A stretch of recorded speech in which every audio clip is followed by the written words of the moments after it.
এখন যারা অভিনয়ে আসতে চায় বা যারা এখন অভিনয় করছে, এরা অনেকে বিভিন্ন এডুকেশনাল ব্যাকগ্রাউন্ড থেকে আসে এবং বেশিরভাগ ক্ষেত্রেই দেখা যায় পড়াশোনার ব্যাপারে যারা একটু অনীহা প্রকাশ করে তারাই পরবর্তীতে অভিনয় জীবনে পা রাখে।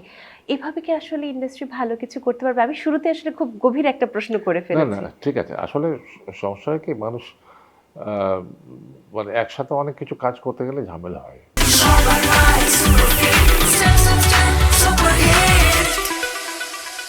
মানে সেখানে কোনোটার প্রতি যথাযোগ্য সময় দেওয়া সম্ভব হয় না।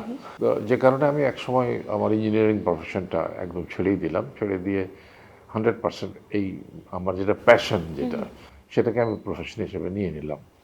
সেটাও ধরো আজকে থেকে 30 বছর তো হয়ে গেছে। 95-96-এ আমি ইঞ্জিনিয়ারিং প্রফেশন টোটালি ছেড়ে দিয়েছি।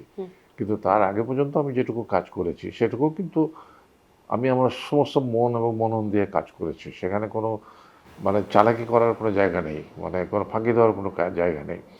আমি যে কাজই করেছি সেটা আমার সিনসিয়ারিটি দিয়ে কাজ করেছি, একদম। এবং সবাই তাই করা উচিত আমি বলে মনে করি।